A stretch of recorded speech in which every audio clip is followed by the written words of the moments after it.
الحمد لله والصلاة والسلام على رسول الله اما بعد۔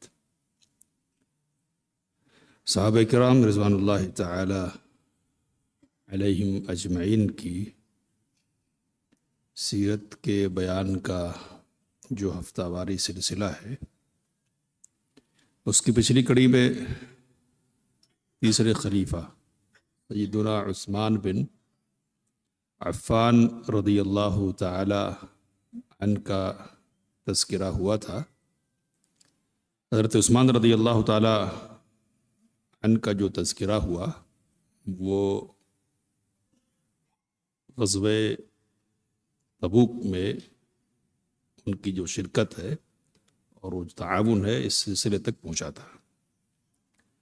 غزوہ تبوک نبی اکرم صلی اللہ علیہ وسلم کی زندگی کا آخری غزوہ ہے جو سن 9 ہجری میں ہوا تھا۔ یہ لڑائی لڑنے کا جو فیصلہ ہے نبی اکرم صلی اللہ علیہ وسلم کا، دراصل اس بنیاد پر تھا کہ حضرت زید بن حارثہ رضی اللہ عنہ، پھر عبداللہ بن ابی رواحہ اور جعفر بن ابی طالب کی سرکردگی میں ایک لشکر روانہ کیا تھا نبی اکرم صلی اللہ علیہ وسلم نے۔ موتا کے نام سے لڑائی ہوئی تھی اور یہ تینوں صحابہ شہید ہوئے تھے۔ نبی اکرم صلی اللہ علیہ وسلم نے خبر پائی کہ شاہ روم بڑا لشکر تیار کر رہا ہے اور مقصد مدینے پر حملہ آور ہونا ہے۔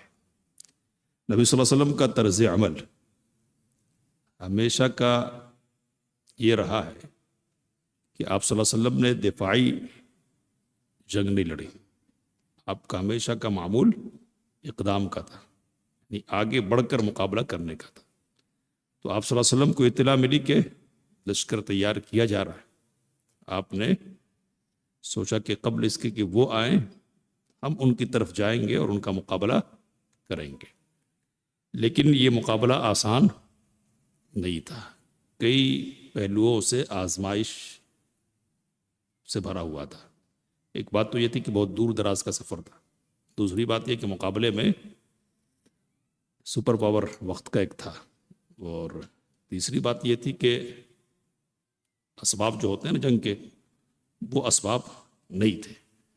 تو جنگ کے اسباب کی فراہمی کے لیے مال کی ضرورت ہے، اس لیے نبی اکرم صلی اللہ علیہ وسلم نے دیگر غزوات کے برعکس غزوہ تبوک میں سارے معاملات بالکل صحابہ کرام رضوان اللہ تعالی علیہم اجمعین کے سامنے کھول کر رکھ دیے اور یہ بتا دے کہ کہاں جانا ہے اور ان سے لڑنا ہے وغیرہ۔ اور ساتھ ہی آپ صلی اللہ علیہ وسلم نے کہا کہ من جہز جیش العسرۃ فلہ الجنہ، جو تنگی کے اس لشکر کو تیار کرے گا اور اس کے لیے اسباب فراہم کرے گا تو اس کے لیے جنت ہے۔ حضرت عثمان رضی اللہ تعالیٰ عنہ نے اس موقع پر آگے بڑھ کر بہت ساری چیزیں فراہم کی ہیں، لیکن ایک روایت اس وقت ہمارے سامنے ہے کہ 1000 دینار لے کر نبی اکرم صلی اللہ علیہ وسلم کی خدمت میں وہ حاضر ہوئے۔ نبی اکرم صلی اللہ علیہ وسلم نے دینار کو اپنے ہاتھوں میں لیا، اپنے دامن میں رکھا اور پلٹتے رہے اور یہ کہتے رہے کہ آج کے بعد عثمان کچھ بھی کرے اس کو کچھ نقصان پہنچنے والا نہیں ہے۔ ایک روایت میں ہے کہ نبی اکرم صلی اللہ علیہ وسلم نے 2 مرتبہ یہ بات ارشاد فرمائی، اور ایک روایت میں ہے کہ بار بار دہراتے رہے نبی اکرم صلی اللہ علیہ وسلم۔ تو اس طرح سے عثمان رضی اللہ تعالیٰ عنہ کے لیے نبی اکرم صلی اللہ علیہ وسلم کی زبانی ایک بڑی بشارت مجمع عام میں سنا دی گئی اور دے دی گئی کہ اب کچھ بھی کرے جنت ہی ہے عثمان رضی اللہ تعالیٰ عنہ کے لیے۔ تو یہ جو واقعہ ہے مال خرچ کرنے کا، یہ حضرت عثمان کی زندگی کا ایک بڑا عنوان ہے، اور صرف ایک ہی موقع پر انہوں نے مال خرچ نہیں کیا، چھوٹے چھوٹے خرچ کرنے کے بہت سارے واقعات ان کی زندگی میں ہیں، لیکن یہ چونکہ نمایاں واقعہ تھا اس لیے تفصیل سے اس کا ذکر آتا ہے۔ دو اور موقع بڑے ہیں کہ جن موقعوں پر حضرت عثمان رضی اللہ تعالیٰ عنہ کی سخاوت سامنے آئی ہے، اور دونوں موقعوں پر نبی کریم صلی اللہ علیہ وسلم نے ان کو بشارت سنائی ہے۔ کون سا موقع ہے؟ ایک موقع ہے بیر روما کو خریدنے کا موقع۔ ایک ہی کنواں تھا مدینے میں جس کا پانی میٹھا ہوا کرتا تھا، اور یہ کنواں ایک یہودی کی تحویل میں تھا، ملکیت میں۔ نبی اکرم صلی اللہ علیہ وسلم نے کہا کہ جو بیر روما کو خریدے اور اس کو وقف کر دے، اس کے لیے مغفرت کا پروانہ ہے۔ تو حضرت عثمان رضی اللہ تعالیٰ عنہ نے یہ اس کنواں کو خریدا ہے، اور خرید کر مسلمانوں کے لیے وقف کر دیا۔ عبد الرحمن السلمی تابعی رحمہ اللہ بیان کرتے ہیں کہ جب حضرت عثمان رضی اللہ تعالیٰ عنہ کا محاصرہ کر لیا بلوائیوں نے، اور ان کے سامنے معاملہ پورا اس طرح تھا کہ اب جان لے لینے کی بات ہے، تو اس موقع پر انہوں نے اپنی زندگی کے ان جو بڑے واقعات ہیں نا، ان واقعات کو ان کے سامنے رکھا تھا کہ ذرا تم کو سوچنا چاہیے کہ تم کس کے مقابلے میں کھڑے ہو گئے ہو اور کس کو قتل کرنے کا ارادہ تم رکھتے ہو۔ تو جو باتیں حضرت عثمان رضی اللہ تعالیٰ عنہ نے کہی اس موقع پر، ان باتوں میں سے ایک بات یہ بھی تھی کہ انشدکم اللہ ولا انشد الا اصحاب النبی صلی اللہ علیہ وسلم الستم تعلمون ان رسول اللہ صلی اللہ علیہ وسلم قال من حفر رومۃ فلہ الجنہ فحفرتها۔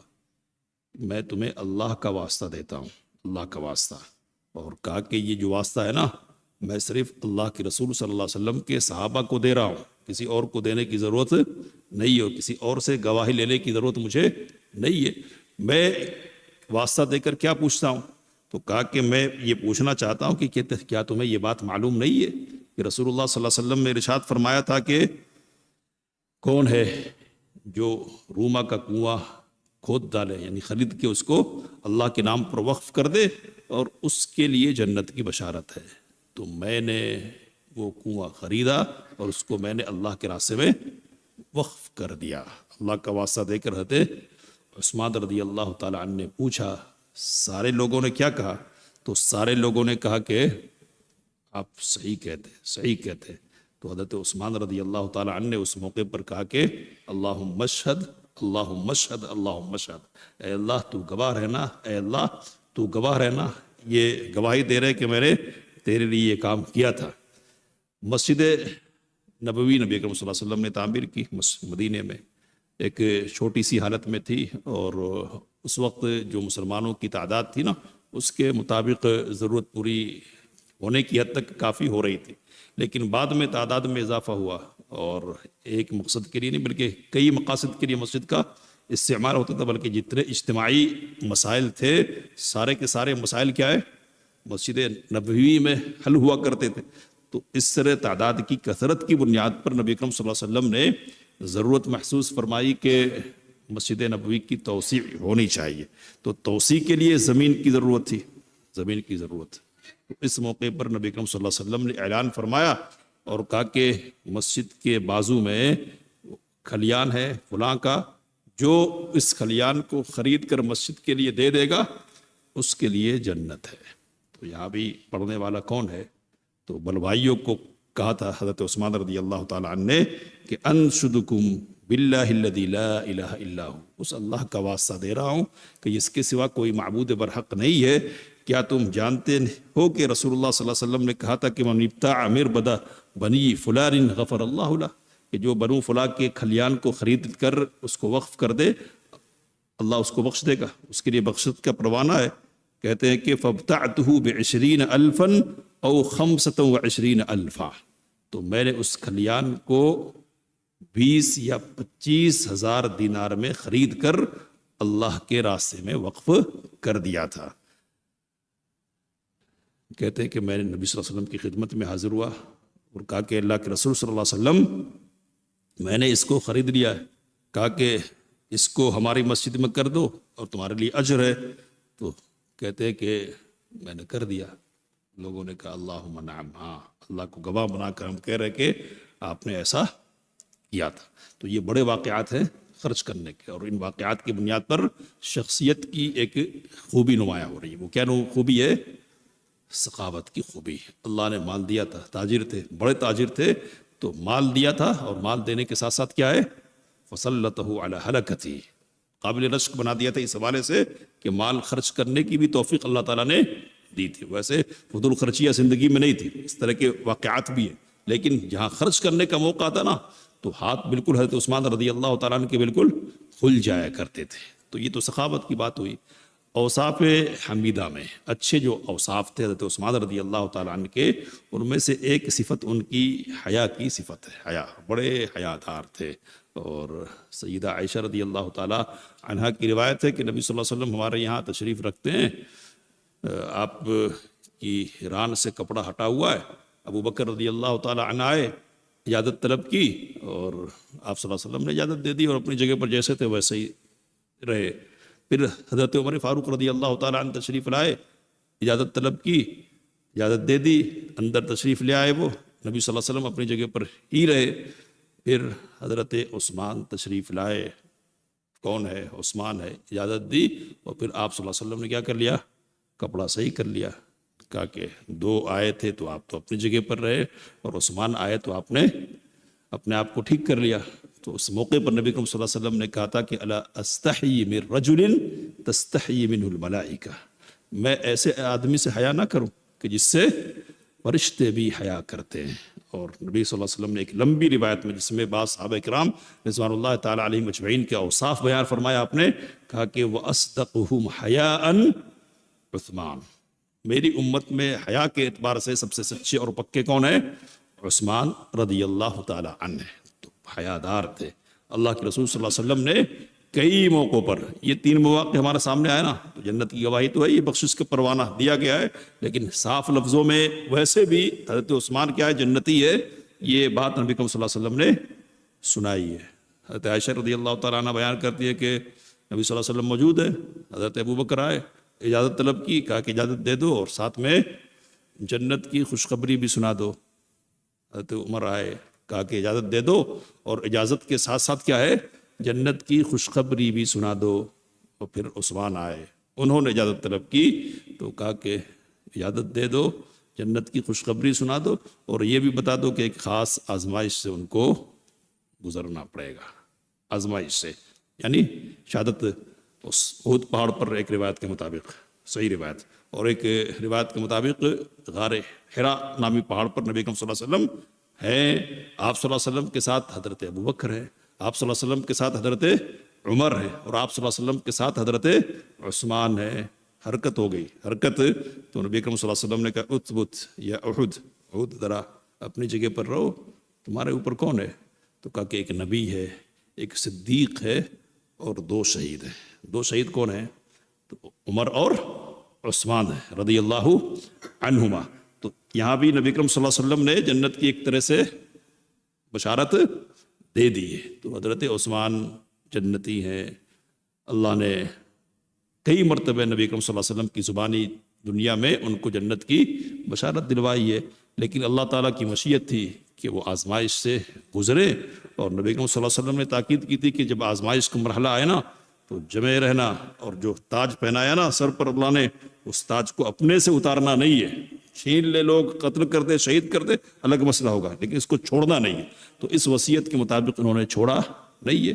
اب خلیفہ بنے، اور پھر اس کے بعد کے حالات کیا رہے، یہ انشاءاللہ باتیں ہمارے سامنے آئیں گی. ایک بات واقعہ بلکہ سنا کے بعد میں ختم کر رہا ہوں کہ ایک شخص ہے کہ جو حضرت عثمان کی برائی کر رہا ہے. راوی کہتا ہے کہ ہم لوگوں نے کہا کہ رک جاؤ، غلط حرکت کر رہا ہو، صحیح نہیں کر رہا ہو، لیکن وہ اپنی جگہ پر اصرار کرتا رہا، اور حضرت عثمان رضی اللہ تعالیٰ عنہ کی برائی کرتا رہا. کہتے ہیں کہ روکنے کے باوجود جب وہ شخص رکا نہیں ہے نا، تو بادل گرجا، اس سے آگ نکلی، یعنی بجلی چمکی، اور بجلی نے اس شخص کو اس کی جگہ پر ہی جلا کر رکھ دیا. تو یہ ایک عملی نمونہ ہے ہمارے لیے کس بات کی کہ من عاد لی ولیا فقد آذنتہ بالحرب. جو میرے کسی ولی سے دشمنی کرے نا تو اس کے خلاف میرا اعلان جنگ ہے. مصیبت یہ ہوتی ہے کہ لوگ فتنے میں پڑ جاتے ہیں، ابتلا اور آزمائش کے شکار ہو جاتے ہیں، اور حضرت عثمان بہت سارے لوگوں کے لیے آزمائش کا ذریعہ بنتے ہیں۔ تو پہلے بھی لوگوں کے لیے بس ذریعہ بنتے رہے، اور آج بھی بہت سارے لوگوں کے لیے حضرت عثمان کیا ہیں؟ آزمائش کا ذریعہ ہے۔ اور ایک بات یہ یاد رکھیے کہ جس نے بھی حضرت عثمان رضی اللہ تعالیٰ عنہ کے خلاف زبان کھولی ہے نا، تو وہ گمراہی کے راستے میں آگے بڑھا ہے، اس کو پیچھے ہٹنا نصیب نہیں ہوا ہے۔ انشاءاللہ اس پر کبھی گفتگو ہوگی۔